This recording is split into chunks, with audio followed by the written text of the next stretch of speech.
didn't.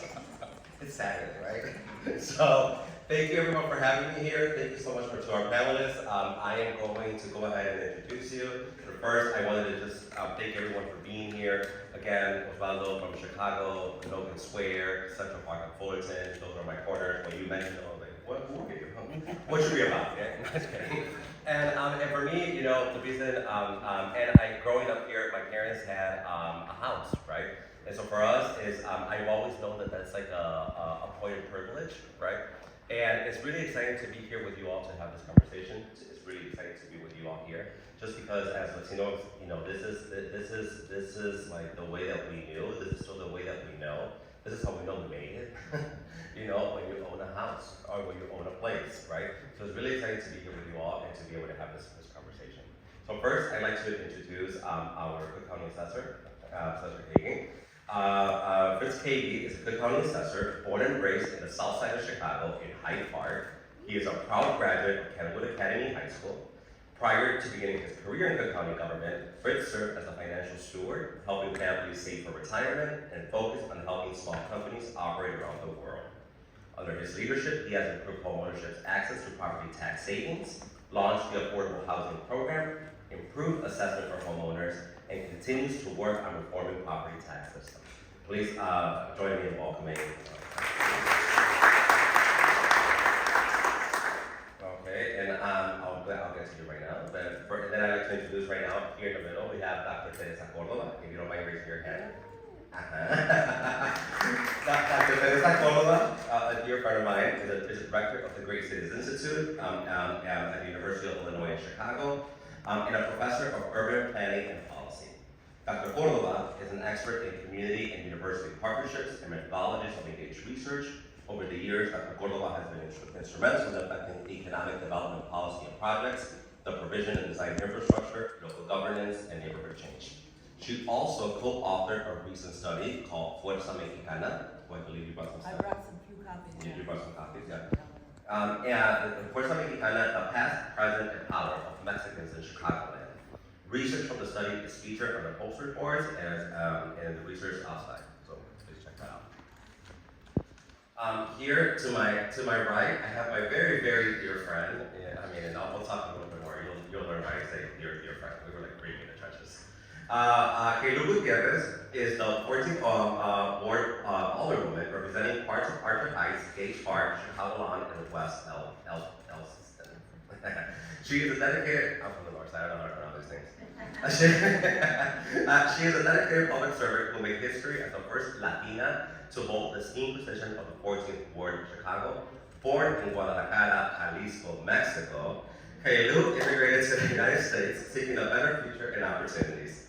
Kaylu brings her first-hand experience as an immigrant, mother of three, and a former educator to the forefront of her work, ensuring that the voices of the 14th Ward are heard and their concerns are addressed. Please join me in welcoming Alderwoman. Okay, and last but not least, Edwin, you know, we just saw each other for partying last night, so, you know, you see a little like, what's going on? Here we have Edwin Ortiz-Reyes. Edwin is the Director of Policy and Planning and Research for the Department of Housing at the City of Chicago, I believe, right? He is a fellow Puerto Rican from Humboldt Park, from Logan Square. Oh, he lives in Logan Square now. He mentioned my corner, that's why I was like, and I believe that prior to this role, you were the policy analyst at Latino Policy Forum, right? So please join me in welcoming Edwin. Okay. And now with that, you know, I do think that as a panel, you know, I did share very deliberately the story of what's it called, of my mom and the house where we are over in Logan Square, because that house is honestly like a safety net, right? But none of these things happen by accident, and you know, everything that has been in the past and the present and the future, we need to understand the history of Latinos, you know, the history of us buying property in Chicago, and for that, you know, that's why I think it'll be great, Dr. Cordova, if you can, you know, just kick us off with that piece. Sure. Well, first off, hello everyone. Is this on? I want to really thank and acknowledge our county assessor, our wonderful county assessor here for Switch the mics. You know, maybe to switch. I want to acknowledge our wonderful county assessor, there we go, for hosting this event, not only for all the tax reform, this property tax reform, but also for hosting this event. And there's a number of your staff that are here. This is really great. And I especially want to acknowledge Angelina Romero and Jennifer Sanchez. You guys are really great to work with, so thank you for organizing this. Also want to just acknowledge one of my team is here. I noticed he came in to join us, David Segovia, who helped me put together some of these numbers. So my job is to kind of lay context around the movement of Latinos and Mexicanos in Chicago and neighborhoods near the college. So what's a good place for this microphone? Should I have it like this or this? Right here? Okay. So we know, for example, that Mexicans, first Latino groups really come into the Chicago area in large numbers. They start settling really in large numbers in the early 20th century, tied especially to railroad work, the steel mills, and especially the stockyards. The back of the yard, South Lawndale, later known as Little Village, became anchors. As did, of course, South Chicago. As time went on, between the 60s and the 80s, we start seeing southwest side migration. Latino families, especially Mexican and some Central American, began moving southwest into Chicago Lawn, West Lawn, Gage Park, and Archer Heights. Now, these neighborhoods historically were white ethnic neighborhoods, including folks from Ireland, they're Polish, Lithuanian, Czech, you mentioned that I think in your opening remarks, where white flight to the suburbs was already underway. What we saw were the Latinos moving into these neighborhoods through a kind of succession of housing markets, where they were buying or renting homes that were vacated by whites, but also they were facing redlining in other neighborhoods, contract buying, and discriminatory lending. So over time, Latinos stabilized these areas, building churches, schools, small businesses, and cultural institutions that made them strong Mexican-American enclaves. Today, these neighborhoods reflect the demographic part of Chicago's Mexican population. So, for example, Gage Park, out of the 30,000 or so residents that are here, 84% are Mexicans. In West Lawn, out of 25,000, 77.5 are Mexican. In Archer Heights, out of the 10,000, almost 11,000 residents, 75.5% are Mexicans. In Chicago Lawn, still the majority, but not quite as high, around 54% are Mexicans of the 28,000 residents. Some of this you can find in our post-Americana report that you alluded to. But I don't know if you want me to go on or stop in the context, but I could give some numbers on home ownership to help further set the context. Okay. So one of the things that's good, and you mentioned this, I think, Assessor, when you made your remarks, that we have seen improvement, even over time, and even just in the last year or so, with respect even to the percentage of Latino households that now own their homes. It is still, however, lower than whites. So even though we've increased on our percentage of home ownership, the number compared to whites is lower. For example, in 2000, we had only 39%, but by the most recent figures now it's closer to, it's a little over 47%. The national rate is a little bit, or about the same, but in Illinois itself, it's a little bit slightly higher. And I think you alluded to this also, Oswaldo, when you were talking about how important home ownership is. Home ownership is the key way that families build generational wealth. And I think that's one of our topics here today, right, is how do we build that generational wealth?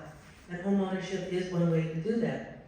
So if there's a gap in home ownership rates, then there's also a gap in the building of accumulated wealth. And so it's important then for our children, for our grandchildren, and so on to be able to have that. Another statistic that I think is important is the extent to which there's rent burden. And so a high percentage of our households are rent burdened. What does that mean? It means that over 30% of their income is being spent towards housing. So we also have higher rates of rent burden. And then it's very common for us as Latinos, and I think you see this among all Latino groups, is that we tend to be multi-generational when we live together. And that's partly a cultural thing, but it's also partly a way to save money. Now, part of that is great, right? Multi-generational, kids with their grandmas and so on. But simultaneously, it does lead to somewhat of a degree of overcrowding. But also, what it means is that some of the you don't always get the rates of homeownership that you want to. So I could go on, but let me stop there. It gives you a feel anyway of what our numbers are, our importance, presence, because I think what's happened is that Latinos have really stabilized a lot of neighborhoods, not only in the southwest side, but throughout the city. And our home ownership, our small businesses has been a really key way of doing that. And I just want to say thank you so much for that. You know, whenever someone from outside comes and visit us, and they're like, "Oh, where are the Latinos at?" I'm like, "Well, just follow Milwaukee Avenue North, or follow Archer or Ogden South, all the way to the burbs. We are all over the place, right?" And as you said, it's by no accident. It's no accident, and we are a true fabric of the part of the city of Chicago.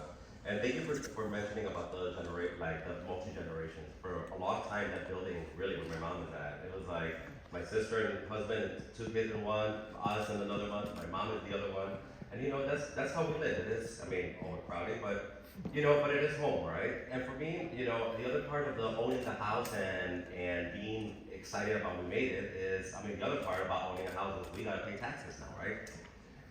Yeah, I know. So, with that, you know, I'd like to kick it off to Assessor. Tell us about tell us a little bit about the current real estate market here where we are, right in the Southwest, and what does this mean for all of the homeowners around here? Okay, here we go. So I think the most important thing to know about what's going on with housing markets, both in this neighborhood and in Chicago, is across Chicago. We have 77 neighborhood areas. In every one of them, except one, we've seen pretty strong, steady increases in prices over the last 3 years, which is continuing a trend that really kicked off with the beginning of the pandemic in 2020. After a decade of housing prices being in the doldrums, people have really started to recognize the value that is in our homes, in our neighborhoods, including the neighborhoods right here.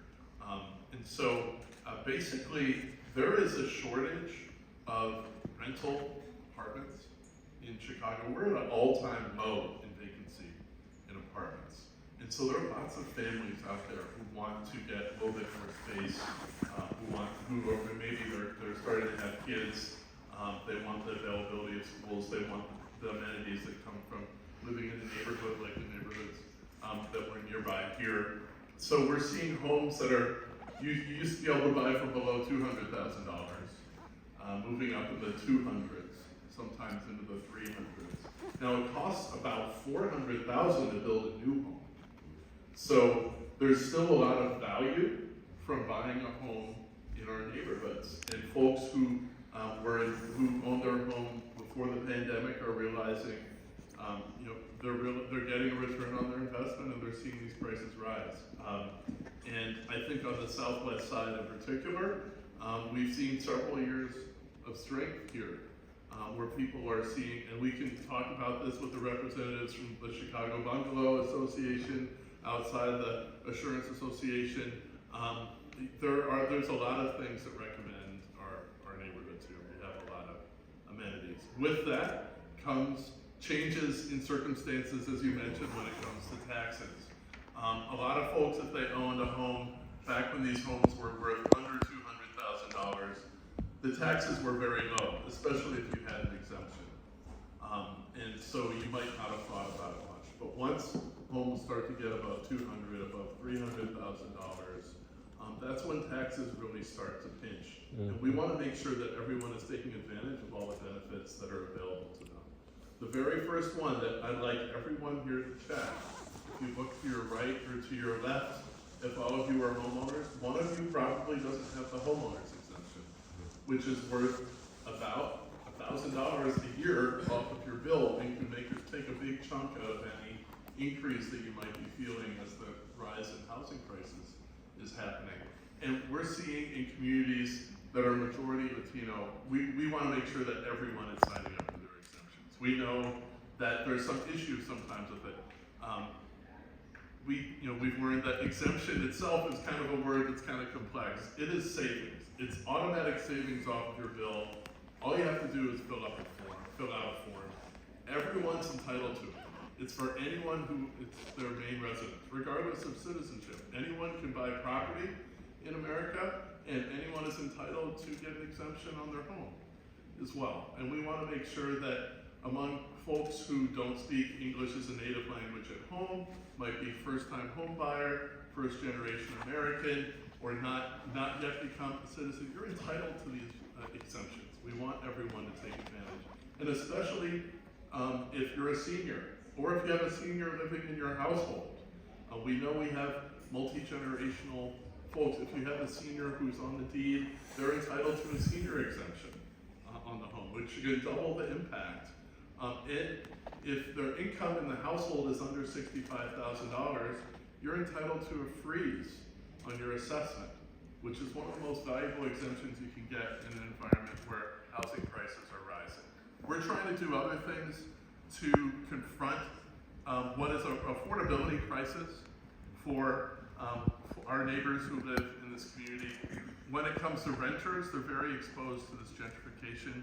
So we worked on getting past an affordable housing legislation in 2021, which now, if you own a building that's over 7 units and you rehab it or build it new, and you keep a certain percentage of the units affordable, tied to the 60% or less of local incomes, you get a reduction in your assessment. And so there are now 15,000 units in Cook County that have affordability locked in for them, that provide the first time of protection against gentrification as rents are rising around them. So that we think this could really help in this community and communities surrounding it. We want to get more buildings enrolled in that program. We also think we need a property tax relief program. If your bills are going up by 25% or more, we proposed a program that would be funded by the state that would provide relief for up to half of the increase in your bill for 3 years. And that would be delivered to you to help shield, to cushion you against the shock of rising property tax bills. Lastly, we think some of these exemptions need changing. We want to increase the threshold for the senior freeze, and we think the senior freeze should renew automatically every year. So these are things we're pushing for right now. And thank you for saying that. I think that all of the exceptions, all of these things are people know about, but they don't know how to have access to. And with that, and you alluded to some of the issues that you've seen, right, in terms of like from immigration to somewhat maybe I didn't know that my grandma counted already, right? And with that, I wanted to turn it over to the Alderwoman because, so you know how I said we were in the trenches. So I have first-hand seen you before you were an Alderwoman working with like thousands of people as they were like coming with when you were at County Commissioner Naya's office, working with people, filling the form. I felt like you knew what box 7 was before I knew what. And so, I mean, I really mean it. We should give it up for Alderwoman for this because that work was completely. You helped so many families in the Southwest side. Thank you so much, Alderwoman, for that. And I would like to say that, and I'd like to ask, based on what you have seen, and based on what the assessor just said, like, what are some of the things that you firsthand have seen in the neighborhood as people are coming in asking about any of the exceptions or what have you? Yeah, so housing issues we have all around the city, but especially here in the Southwest side, rents are so high. It's something that we're also working in the city because many of the apartments are not up to code. Many constituents come into our office seeking for help because the living situation, the roofs are coming down, the walls are with mold and so forth. So many things that we've been working also with the Department of Buildings in the city. But especially homeowners, they always come in worried about their property tax bill or people wanting to move from renting to owning a property. We all know right now prices are so high, and there's not many affordable options in our community. So we would be helping new developments actually in our 14th ward, pushing for new developers to have affordable housing, to see the market, to see the value of the people coming and rent from them in a new facility. but also being able to provide good rent price. But also, some people that would like to make some improvements in their homes are worried because they think that by doing that, their property taxes are going to get higher. And it's something that we'll be talking to them, that the property taxes just evaluate the amount of rooms they have, bathrooms, if it's brick or wood outside. It's just the bones of your house. So if you make a change, if you renew your bathroom, if you renew your kitchen, if you put granite or quartz or anything, that would never impact your property taxes. True. Sometimes our community are worried that if they do something, it will increase the value in property taxes. It would increase the value if you were to sell it, right? The real estate value can be different from a house that is renovated and so forth, but not for the bone and the property taxes. So when they're doing the appeals, for example, and they're looking for comparison, oh no, but my house is like, my neighbor just did so-and-so, the upkeep, the kitchen and the bathroom is like, I cannot compare it to them. And it's where we explain to them that the assessor's office is just taking care of the bones. Like, it doesn't matter if your property has new flooring or not, you would never pay more taxes for that. So that's one thing that I want to mention. Also, people, May I ask a real Sure. very quick? So just from a show of hands here, who thought before you heard from the Alderwoman, just from a show of hands, that you thought that if you fix your kitchen up, your property taxes were gonna go up? So you all knew this information already? Who thought, que no sepa nadie que existe. Okay? So I just want you to, because part of what we're trying to do is debunk these things, right? Right? How many of us did not do that, right? So anyway, I just wanted for you to really take this information and really take it in, and even as we're going out there, to think about asking questions and what happened. Sorry, I didn't want to interrupt. thank you. And also, you know, there was also this new ordinance that we just passed in City Council this week about the ADU ordinance, right? So people will be able to now have legally basements and coach houses, garden houses like you were mentioning, it's called as well. And then you'll go about those new changes and how property taxes will include for those.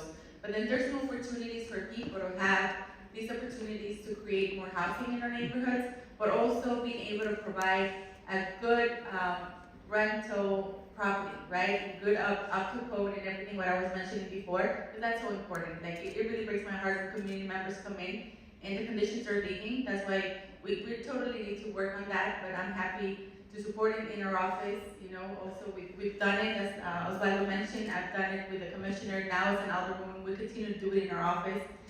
Exemptions and everything, so happy to continue to help out with my staff and doing all that. And appeal season for our Lake Township is open right now, so we need to take advantage of that. Okay. Now, even, and I keep on looking at those like bungalows and those, I did not grow up in a bungalow, I did not grow up with a basement, I did not grow up with any of that, right? But I do know that many times a lot of our homeowners that have basements, they get flooded all the time, right? And then they fix it, and it's a lot of the damages and what have you. Can you talk a little bit about that, and then maybe if we can talk a little bit about what kind of resources are out there for people who experience flooding? Yeah, no, thank you, Osvaldo. Unfortunately, you know, here in Southwest Side, we got hit really bad and hard this past summer. July and August, we experienced 2 floodings where people had from 3 inches to several feet of water, where they lost everything right in their homes. So we're pushing for funding. Right now, there's no funding for people to get reimbursements or repairs. We're still working with state and federal partners to get that funding for our constituents. And I'm even planning going to veto session in October to continue to advocate for that with our state representatives and senators and with the governor. But I know there's something that the assessor could let us know that we can apply, because people that lost all their appliances, washer, dryer, heater, ACs, you name it, there's an opportunity for them to get a discount when they appeal. That's right. So at the assessor's office, if flooding has impaired the value of your home, if it's structurally damaged at the foundation, the walls, And you can document that, we can, on an appeal, reduce the value of your home because flooding can diminish the value of your home. And we see this in our work, when we're looking at what are the forces that drive the values of people's homes. We not only look at the federal flood zones, the FEMA flood zones where you might be required to get special flooding insurance, but we're also looking at sources of data that are tracking rising risk of flooding or a change in the risk of flooding. And so we take this into account in our assessments, but we might have missed some other things that are impairing the value of your home. So these are the kinds of things that we can hear and listen for when we had flooding hit the west side of Chicago last year. We were able to provide relief for them, and we can do that again here in the southwest side. And we know there are some parts of the southwest side where there is a pretty significantly increased level of risk for flooding. And Assessor, this relief is open to people with or without neighbors.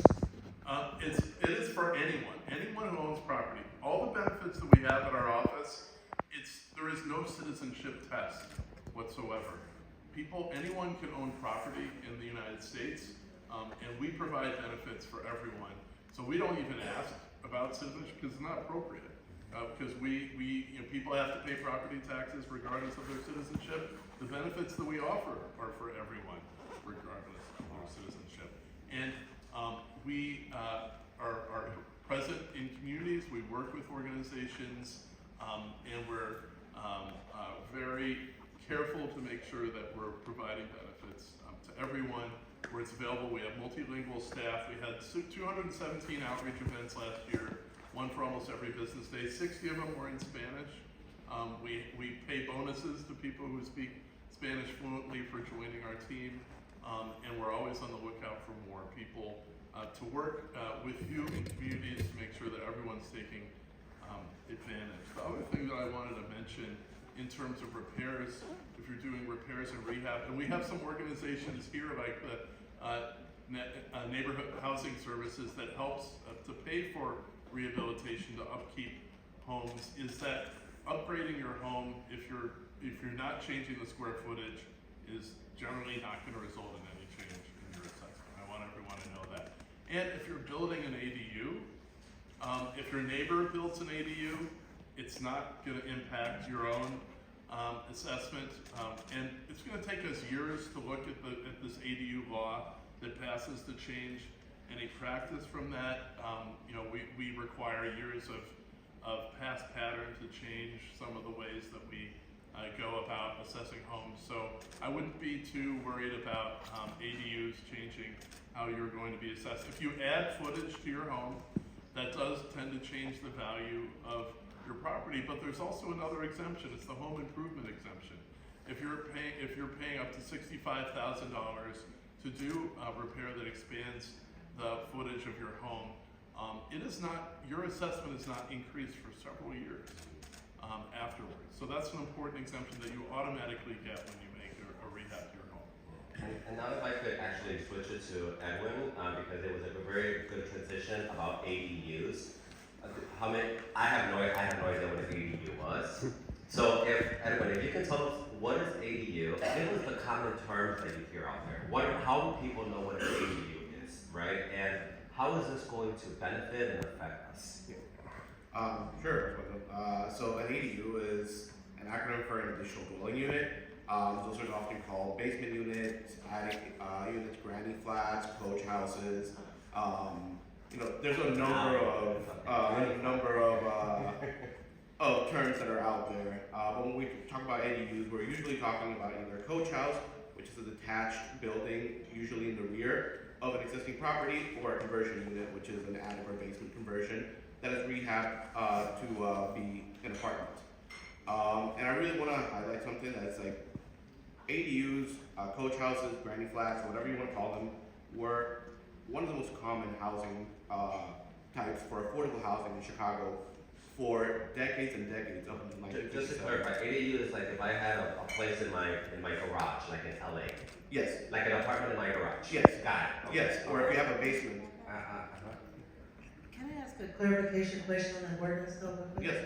So I know it just passed this week and we're getting used to what the specifics of it are, but my understanding is that there's a couple of amendments that were made, one of which is that it's not automatic that everybody in the city is allowed to do that. It has to be something that the alderman or alderwoman in that ward opts in. And then secondly, there's another requirement that says it's not like, you know, your EO or somebody that you know who has construction experience can go rehab your basement or do that add-on, that it has to be a federally sponsored apprenticeship program or a federally recognized apprenticeship program for union labor to do that. How does that affect the likelihood that people are gonna actually build these flats? So let me clarify that first point. ADUs in all types of coach houses and basement attic conversions are now legal by right in all residential zones that allow for multifamily buildings. So that's any lots that are zoned RM or RT, and any commercial and business districts that allow for residential zoning, for residential uses. So it's the single It's family. only in single family districts that aldermen have to opt in order to make those allowed. And we do have, what we did is took the existing 5 pilot areas that we had from the previous ordinance in 2021 and made those residential single family pilot zones. So any single family areas within those 5 zones, which I believe there is one in the southwest side, can already do ADUs by right without the alderman having to opt in. But we do encourage aldermen that want to see gentle density and the expansion of affordable rental units in their wards happen organically and without completely altering neighborhood context, without us having to plop down a residential tower in the middle of a low density neighborhood, to opt in, because it allows for exactly that, for gentle density, for more housing options, and it allows for, Osvaldo, you mentioned it, Teresa, you mentioned it, Alderwoman, you mentioned it, multi-generational living. It is so common in our community, and one of the biggest benefits that we get from ADUs is that it creates an opportunity for multi-generational living that serves all of us. It gives us an opportunity for grandma to be in the coach house in the backyard and not have to, that offers childcare services or childcare support, that offers the ability to keep an eye on her, make sure that she's doing all right, keep her close by. It offers opportunities for our adult children coming back from college to have a place to live and not move back into their parents' house. And it also helps homeowners that are struggling with property taxes, that are struggling with rising housing costs, to generate a little bit of rental income to help offset those costs. Also, one thing that I want to highlight about this new ordinance, 2 things that do something that was different before and we didn't allow before. The first, it allows for the reduction of parking and it doesn't add any new parking requirements. That means that we can build density without the added cost of building parking, but it also means that we can build accessible units for people that need access pad grade that can't be going up and down stairs. You can now turn that empty garage that you haven't used in 20 years and that you just use for storage, you can turn that into a housing unit that someone can benefit from. And we also allow for ag grade ADUs in commercial districts. So all these vacant storefronts that haven't been used can now be pivoted to housing where it makes sense, as long as we're not altering the nature of the commercial corridor. We do have requirements that the majority of commercial corridors still be used for commercial purposes, but now we can make vibrant, mixed-use communities where we have the small shop with the apartment next door, so the small business owner can live right next to where they work. And if I may, and so assuming that let's say I have my house and I built my unit in my garage, right? Assuming that my alderwoman, which we did opt in, right? Okay. One, and assuming that I did build it with the appropriate or the required what have you, right? So assessor, are my property taxes gonna go up? I just want to address a second question real quick. Oh, okay. Because there is an apprenticeship requirement, but that apprenticeship requirement only applies to new construction coach houses. So if you are building a basement unit or rehabbing an existing unit, those requirements do not apply. Those will only apply if you're building a brand new coach house in the rear of the property.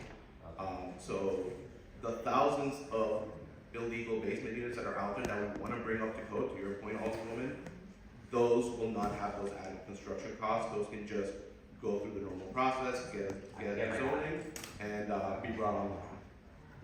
Okay, thank you for that. Okay, so Oswaldo, for the viewers, you were asking. Yes, that's right. I was asking, like, let's pretend that now I have a unit. Are my property taxes gonna go up? So if you build a new unit that adds to the habitable square footage of your property, it will eventually lead to an increase in its assessment. But let's take a closer look at that. It's probably not going to increase the assessed value per square foot of your home. So if you're adding 10% to the footage of your property by building a new unit, eventually it may lead to up to a 10% increase in its assessment, but that will only happen over time. Because first of all, you have the home improvement exemption that's applied automatically, that will stay in place for up to 5 years. So that will delay any impact from that investment that you make. And again, it's not going to raise the dollar per square foot for the rest of your house, which I know a lot of people are worried about. And I know some folks out there are worried that if my neighbor builds an ADU, is that going to increase the assessment on my house? The data says no, and if somehow we see a change in pattern, it will take years for us to recognize that. We definitely would not. Yeah, thank you for that, Assessor. I believe that so affordable housing is a big part of the reason why ADUs exist, right? So I don't know, everyone, can you tell us a little bit about other strategies that are out there in affordable housing that you would like? So I guess I'll stick with ADUs just for a second, because one of the other fun parts about the ADU ordinance is that it does have an affordability requirement. So if you are building more than one ADU on a lot, every other ADU is a legally restricted affordable unit. So not only are we building gentle density, we are also intentionally building affordability through this program. In terms of just increasing affordability across the city, things Assessor Kaegi mentioned are really steep shortage of affordable units. Currently sits somewhere around 120,000 units. So earlier this year, the administration passed the Green Social Housing Ordinance. This is a new tool for us to develop mixed income affordable housing in the city of Chicago. The Green Social Housing Ordinance will create large-scale residential developments. We're talking 100, 150 plus units, and at least 30% of all the units in those buildings will be affordable. So that lets us, again, talking about those mixed income development, we don't want to concentrate poverty. We want to create vibrant mixed income communities where everyone can grow and thrive. Green social housing lets us do that. We also, earlier this year, released our qualified allocation plan. That is the way in which Chicago allocates our low-income housing tax credits. LIHTC, or the low-income housing tax credit, is our primary tool for developing affordable housing. It is a federal resource, and it is the #1 go-to for affordable development. And we've done a full revamp of the QAP to align with the administration's Build Back Better Together and Cut the Tape initiatives to streamline processes, cut down costs, and make construction faster and easier. And along with that, revamped our ATSM, our Architectural Technical Standards Manual. Sorry, a lot of acronyms in government, folks. Yeah. But that does the same. It makes construction easier. It makes it easier to get all the approvals, all the permits, all the design requirements that you need to go and build. And we're building in flexibility, we're building in transparency, and we're making it easier to build and build affordably in the city of Chicago. Okay. And Assessor, any other affordable housing programs that are offered by your office? Absolutely. So we administer the Affordable Housing Special Assessment Program. I mentioned that this was the law passed in 2021 by the Illinois General Assembly, that if you have a building, an apartment building that has 7 units or more, and you're making a qualified rehabilitation or repair to it, or if you're building it new, you as an owner of that building can get a reduction in your assessment if you keep a certain percentage of your units tied to local incomes. So if you have 15% of your units that are tied to 60% or less of the local median income, you can get a 15% reduction in your assessment. And that goes all the way up to 35%. If you have 35% of your units tied to affordability, you get a 35% reduction in your assessment. So that is really becoming attractive for new developers. We're seeing several cranes swinging in the skies of Chicago right now, building apartment buildings, including one of the tallest buildings that's planned in the city, right where the Calatrava drill bit was going to be. We're seeing 2 towers go up, which include a lot of affordable housing. And so that's resulting in a real change. We mentioned that there's a need for 120,000 affordable units in Chicago. The Affordable Housing Special Assessment Program, just created a few years ago, there are now 15,000 affordable units tied in here. And it's very important because it locks in affordability for those renters when they previously were not protected from the effects of gentrification and rising rents. You can go to our website, and if you look up Affordable Housing Data Map, just go to Google and look up Affordable Housing Data Map. Our site pops up first, and it shows a list of all these properties around here, and there's several here right nearby at 63rd and Kedzie. If you go up and down Kedzie, you'll see some of the properties that are enrolled, and there's some east of here, but also it gives you a chance to see where we're seeing our local leaders embracing the creation of these properties, but also, I think you can also see some areas where people are not allowing these properties to be built. And I think everyone should be asking, hey, we have all-time low vacancy in apartments, Mr. Local Leader or Mrs. Local Leader. Can we have more affordable units here? Can we get more people joining the program? I wanted to point out our Director of Affordable Housing Outreach here, John McDonald, right there in the back. And for the viewers here, you can go to our website, reach out to John McDonald, and realize how to enroll. It is really doing a great job to preserve the stock of housing, to have it restored, and to have it expanded. And we've just seen steady growth here. We expect to see more. The General Assembly just expanded and extended this program in the spring session. So we know there have been a lot of projects that we're waiting for that. So we expect to see thousands of more units come online. Okay, so Affordable Housing Data Map. Right? Affordable Housing Data Map. Okay, Do it on everyone, Google. It's the first one that comes up. Okay. Thank you so much for that, Assessor. Now, I guess it's the time I'd like to shift gears a little bit. And we did touch a little bit about it, and we've been touching a little bit about it as we keep on the conversation. But I don't want to shy away from any issues, right? And we are in the southwest side of the city of Chicago. We are in a very heavy immigrant area of the city of Chicago, of the state of Illinois. And I do know that there's a lot of concerns right now. And so with that, actually, I'd like to go to you, Alderwoman, to talk a little bit about what are you hearing right now, specifically as it relates to housing, and as it relates to with everything going on. Unfortunately, we're living in really unprecedented times where a lot of our community members are in fear because of ICE presence in our communities. Many of them are property owners, and they're worried if something were to happen to them. Of course, what's going to happen with their kids, and we're asking them to have a plan who's going to take care of them, But also now we're asking them to also make a plan for their assets and their properties. Either if they add someone from a family member to the deed, for them to make a decision, if later on they need to sell their property or do something for it, who's going to take care of the mortgage and so forth. So I also want to encourage you to go to the workshop that they're providing here today. They're going to talk about all those plans, but also talk to your family members and think about, God forbid something happen, what's the plan for your family and your assets to be protected. But also, many of our family members are struggling, of course, with utility bills and everything. Cost of living is so high right now, and as Dr. Cordova mentioned, a high number of their paycheck goes on mortgage, rent, utility bills. So also would like to encourage you all to, if you're able to apply for SETA, right? Those are discounts on your utility bills.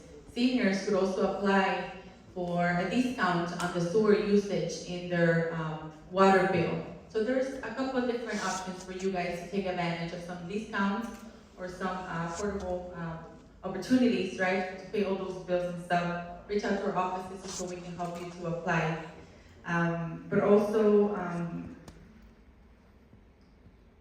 take advantage of the appeals, as we said, but also the exemptions, right? If you, for some reason, haven't done them, you could apply for the certificate of error 4 years back. So you can get all those reimbursements.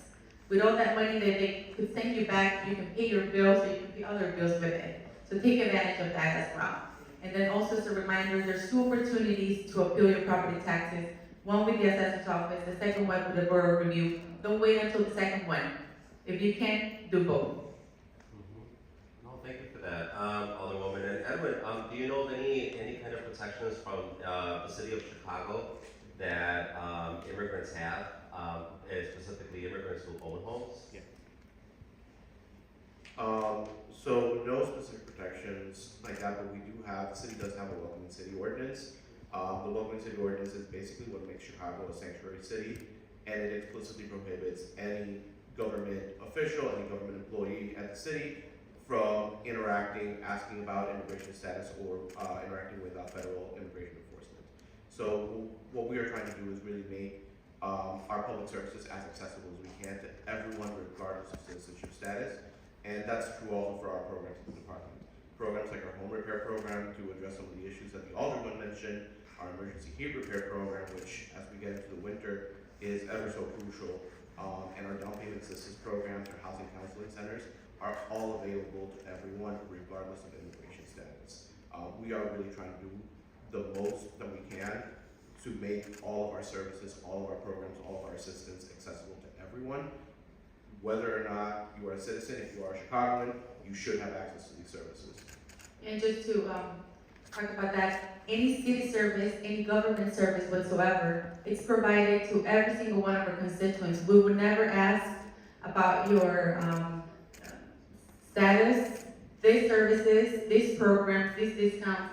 Everything is for everyone.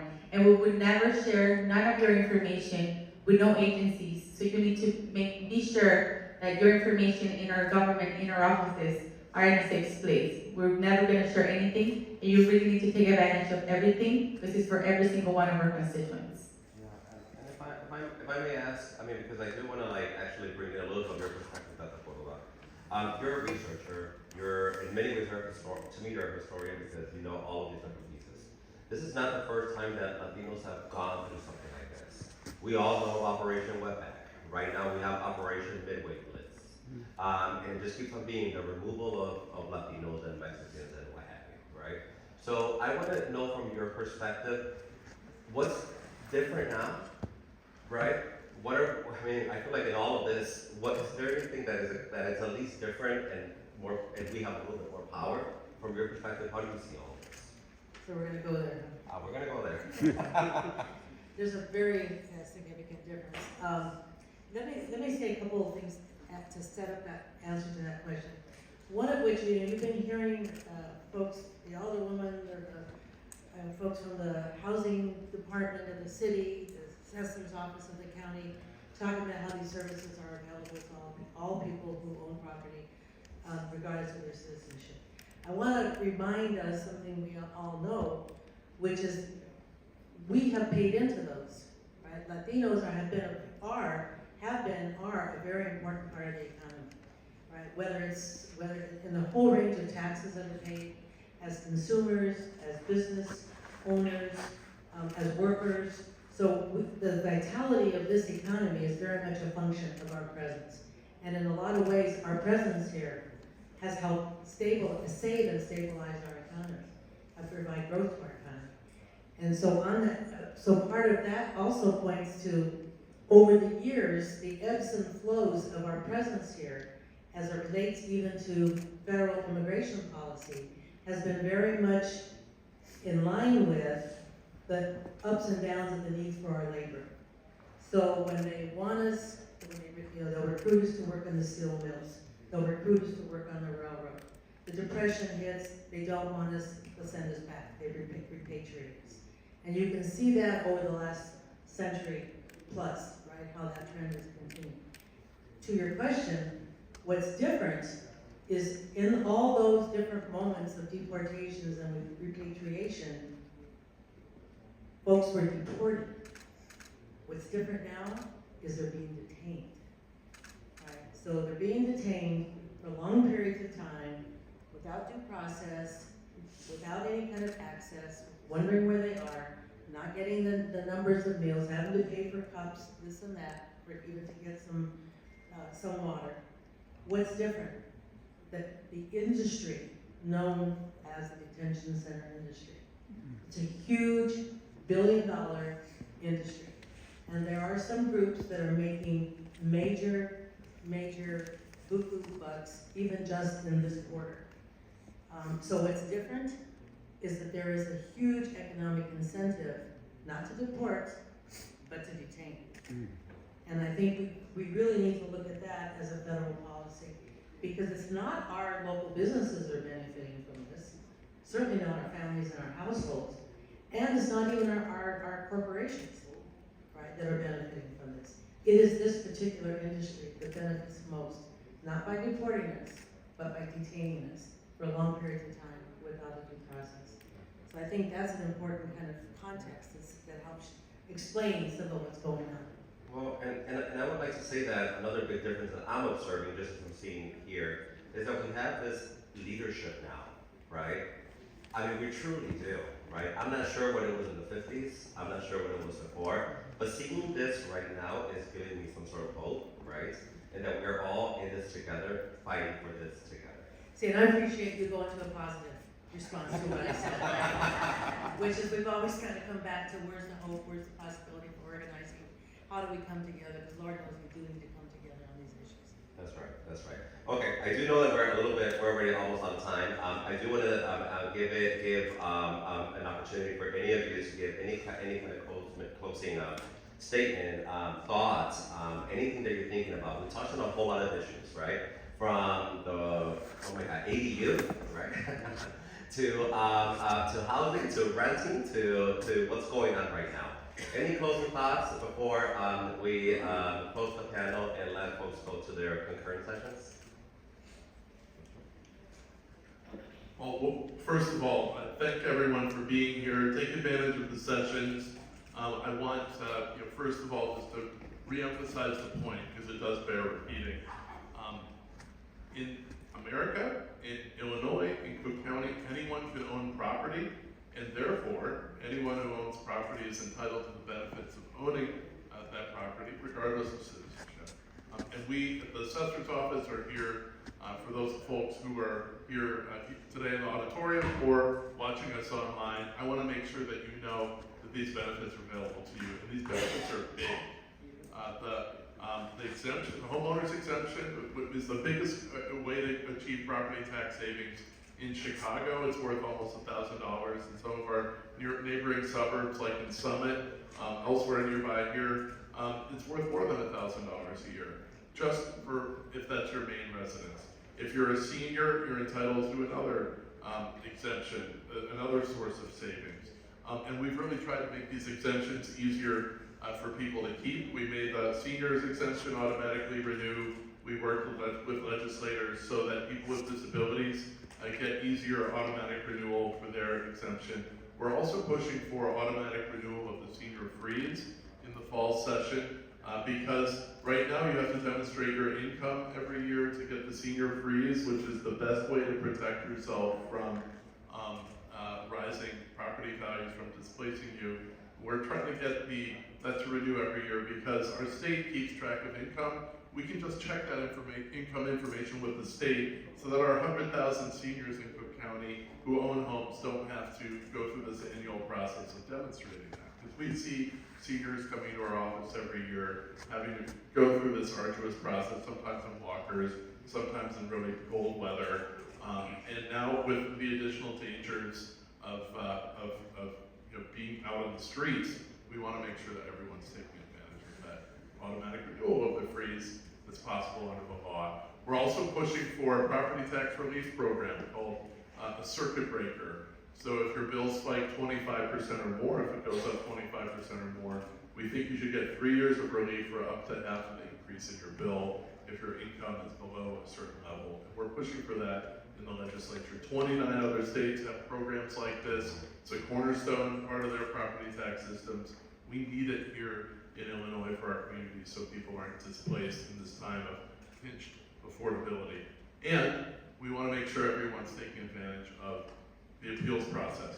If you've had especially damage to your home through natural disasters, or if your home is below average in any way. Generally, we only see homes as being average for their kind. We have lots of information about homes, but if your home hasn't been rehabbed in decades, if it has other problems that we might not be aware of, tell us about it in your appeal, and we'll compare your home to a below average home rather than an average one, and that can lead to a reduction. Thank you. I'll try to be brief. It's not a skill that I have, but I want 20 seconds. thank you, Assessor Kaegi, and all your staff for inviting us. One of the questions that we get most of the Department of Housing is, I need help with my property taxes, what can I do? And now we have actual resources, things that we can share with our constituents, with our residents about how to work on the property taxes and how to get that relief. I do want to have two quick shameless plugs because we are here at Daly College. The Department of Housing is hosting a State of Latino Housing panel. You'll be able to hear from Teresa, who will be part of our panel, on October 14th at our Nuno Velasquez Institute, so satellite location for Daly College at 10 a.m. So we would love if you all would come out to it. There is a Department of Housing table outside. We have information there. So please stop by, grab that information, and come check out. We'll be talking about home ownership, but we'll also be talking about gentrification and displacement, the general lack of affordable housing, and how Latinos communities can come together to preserve our housing stability and our culture here, especially now that we're under threat. I also want to plug the Department of Housing's Homegrown program. That's a down payment assistance program that is available to everyone across the city. So if you are interested in becoming a homeowner, but you need a little bit of extra support to get that down payment to put that money down so you can own a home, that program will be launching early next year, and you can get down payment assistance program or down payment assistance if you are a first-time homeowner. So be on the lookout for that. More information will be coming out later this year, but we expect to launch sometime in the first quarter of 2026. Okay, cool. Thank you. Thank you. I just want to thank everyone, and I especially want to thank the Assessor's Office, and I appreciate the opportunity to be here. Appreciate also we're ending on a really positive note about the things that are good things that are happening and all the good people that are making it happen. So thank you. I also appreciate that we're talking about context and trends over time. So appreciate that. Thank you. Thank you, Assessor, your team, and everyone here. We're going to continue to work for our constituents, regardless of their immigration status. We'll keep saying that over and over. Please come to our office if you need help with this. We're going to continue to partner. We have events for appeals throughout this time, but also Cook County Commissioner Almanaya has been also instrumental in helping with these appeals and exemptions. So come to our offices. We're happy to help you out and continue to provide services in English and Spanish and Polish if needed. But yeah, if anything else we can help with, please let us know. Thank you for the invitation. And with that, please join me in giving up for our panel. Thank you.